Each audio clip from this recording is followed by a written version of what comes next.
Hey guys, welcome back to Axis and Allies, the Garrison. We're here today with my son, Brandon. You guys already have had the Hi. pleasure of meeting him. So in any case, it is the turn for the Anzacs to go, okay? Once again, our friend Dutch has a chance at striking at the Japanese. Will he make an attack, or will he just position himself all over the Pacific and acquire further territories to further enhance the IPC income for the Anzacs? Okay, so we shall see what happens. What do you think is going to happen? Probably gonna shred you, most likely. He's my ally. He can't do Oh, anything then for me. shred the enemy. I'm sorry. All right, guys. So we'll sit tight here, and I hope you enjoy this additional episode. It's relatively speaking a minor. Anzac is a minor country, but still can play a pivotal role in putting the squeeze on the Japanese. And Dutch is definitely very methodical and very savvy player, so he's going to do what he can to put pressure on our good friend G.I. Joe and his Japanese Imperial forces. All right, guys, enjoy this episode. Oh, and wait, before we end, what do you think? Like Dutch, as your ally and your good friend, of course. What do you think his way of doing this would be? Well, as I said before, Brandon, he's a very methodical player. He's very thoughtful, so he points out things for us that we normally wouldn't see. At least I know sometimes I forget to look at details and I'll make errors. Dutch is very good at seeing Not those doing little, that. yeah, exactly. He's very good. So is Corporal 24 actually. Corporal 24 sees a lot of things that others don't see. So that's the strength of playing with capable uh, allies in the game. It makes a difference. Well, so Corporal's your enemy in this stuff. No, Corporal's actually my ally. He's Oh, playing the you got UK. the set. Yeah, it's four of us. The allies, it's a war torn Corporal 24, Dutch Lancaster, and myself. Wow, you guys got the set. Yes, we do have the set. All right, guys. Again, I hope you enjoyed this episode, and let me know, as always, what you guys think. Later. All right, guys, here we are. It is Anzac's turn, and not Corporal, but Dutch Lancaster went about and made his purchases. He actually made an unorthodox purchase. He bought one naval transport and one light or minor industrial complex, which he will be placing in Queensland. Very unorthodox, very interesting purchase. I've never seen that done before. Okay, so,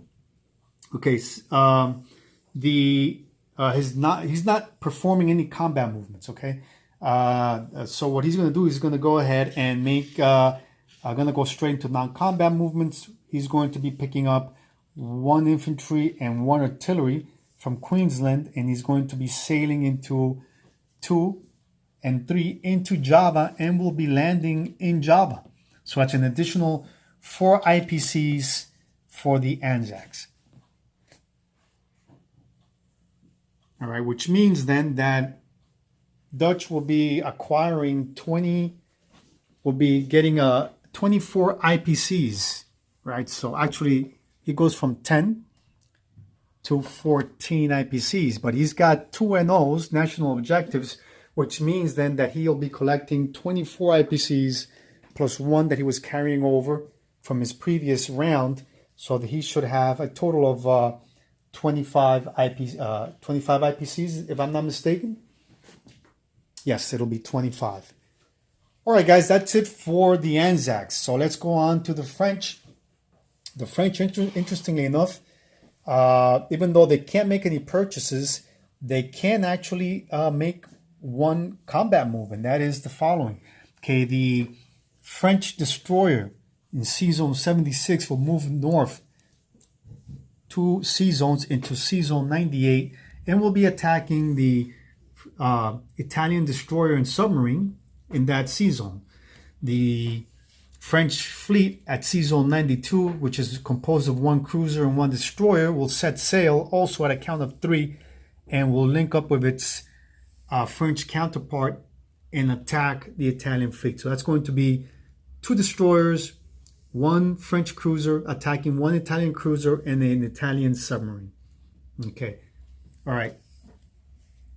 Okay, since I already know what the results of the battle were, okay, I'm not going to actually pause the video. What I'm going to do is I'm just going to remove the casualties. As it turns out, the French lost 2 cruisers.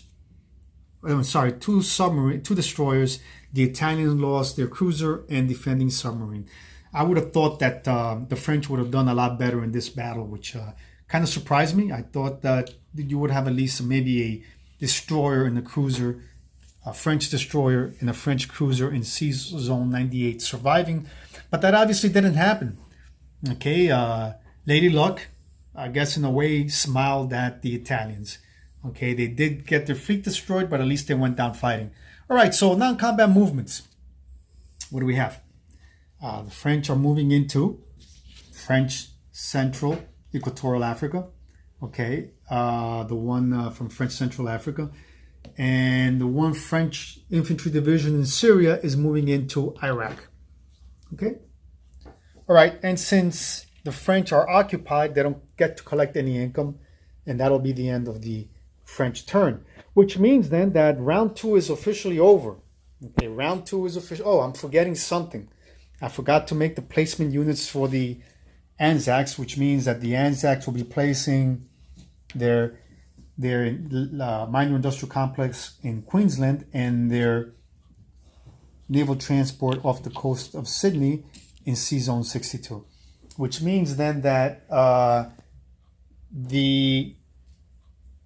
this is the end of round 2.